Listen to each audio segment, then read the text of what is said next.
চেয়ারের উপর দাঁড় করিয়ে দিতাম আমরা, ওখান থেকে সে বলতো আমি আমার বাবার হাত ধরে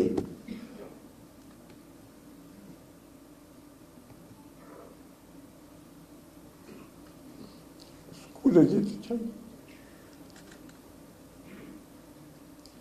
আমি খুব দুঃখিত, আমি এমনিতেই একটু আমার একটু ইমোশনাল, কিন্তু এই বিষয়গুলো আমি বলতে পারি না। এই অনুষ্ঠানটাতে আমি আসতে চাই না এই জন্যে যে আমি অনেক বেশি ইমোশনাল হয়ে যাই। তুলি যখনই আমাকে বলে যে আপনাকে আসতে হবে, আমি অ্যাভয়েড করতে পারি না, কিন্তু আমার খুব কষ্ট হয়।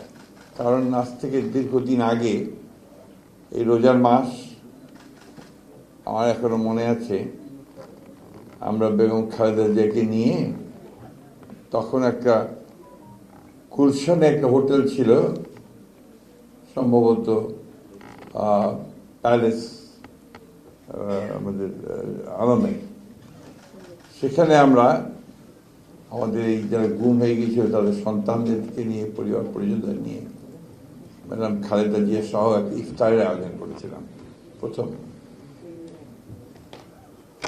উনিও নেই আমাদের মাঝে, উনি চলে গেছেন। আজকে যখন সামনে বসেছিলাম, পাশে তুলির মা ছিলেন, পেছনে ছিলেন মুন্নার মা। এই নামগুলোর সঙ্গে আমি খুব পরিচিত। আমি প্রথম যখন উত্তরায় ছিলাম তখন মুন্নার বাবা,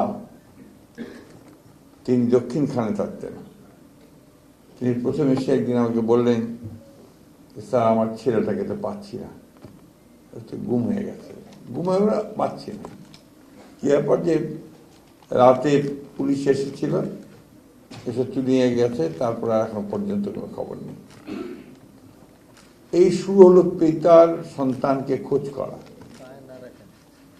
মাসের পর মাস, বছর ধরে খোঁজ করেছে, এমন একটা জায়গা নেই যে বাদ দিয়েছে। এমনকি ভারতে গেছে, সিমলাতেও গেছে, এবং শেষে অসুস্থ হয়ে মারা গেছে। মুন্নার মা খুব কষ্ট করে এখন ছেলেদের সঙ্গে থাকে, অথবা মেয়ের সঙ্গে থাকে। প্রত্যেকটি পরিবার অনেক কষ্ট করেছে, করছে এখনো। তাদের ছেলে মেয়েদের ভবিষ্যৎ অনিশ্চিত। আমরা বিভিন্ন জায়গায় বিভিন্ন ভাতা দিচ্ছি, অথচ এই পরিবারগুলোকে, তাদের সন্তানগুলোকে মানুষ করবার জন্যে, বেঁচে থাকবার জন্যে, ভালোভাবে একটু জীবন যাপন করবার জন্যে আমরা এখন পর্যন্ত কিন্তু কোনো উদ্যোগ গ্রহণ করিনি। আমি আজকে আপনাদের সামনে বলছি যে আমি ফিরে গিয়েই আমি মাননীয় প্রধানমন্ত্রীর কাছে একটা চিঠি লিখব যে আমাদের এই পরিবারগুলোকে সরকারের তরফ থেকে ভাতা দেওয়াটা অত্যন্ত জরুরি, তাদের ভবিষ্যৎ, এটা তাদের প্রাপ্য। আজকে আমরা নির্বাচন করেছি, কেউ মন্ত্রী হয়েছি, কেউ এমপি হয়েছি, কেউ বড় বড় চাকরি করছি, আমাদের সচিব মহোদয় এখানে আছেন, সবাই আমরা ছবি তৈরি করছি, কিন্তু যারা এর জন্যে চলে গেছে তারা কিন্তু, তাদের সন্তানরা একটা অনিশ্চিত ভবিষ্যতের মধ্যে পড়ে আছে। অন্তত এইটুকু বোধহয় আমরা করতে পারি, তাদের ভবিষ্যৎটাকে একটু সুন্দর করার চেষ্টা করতে পারি, তাহলেই আমাদের সরকারি আশাটা সার্থক হবে, তা না হলে হবে না বলে আমি মনে করি।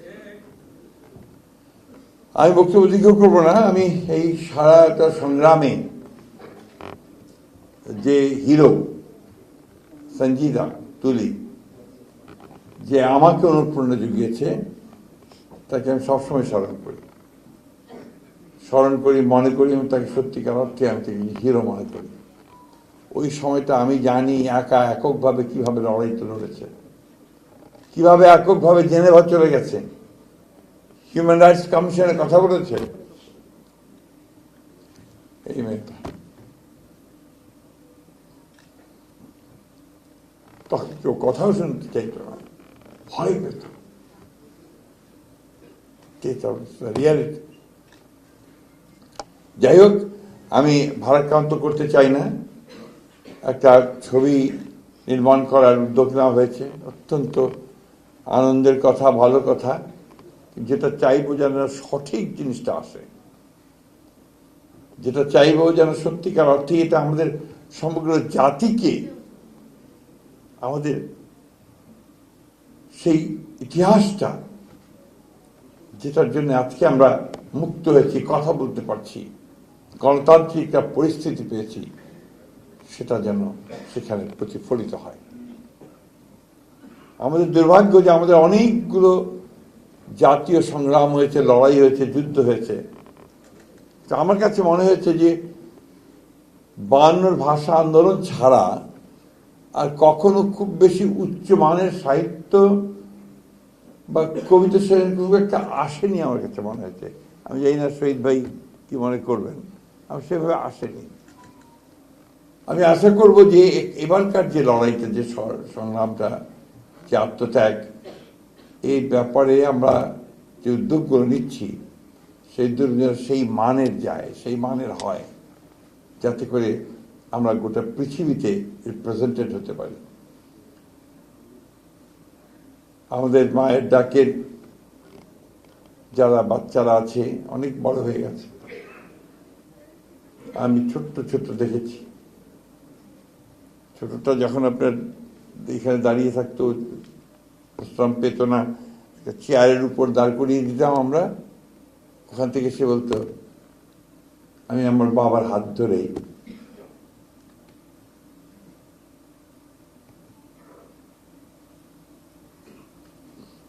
স্কুলে যেতে চাই।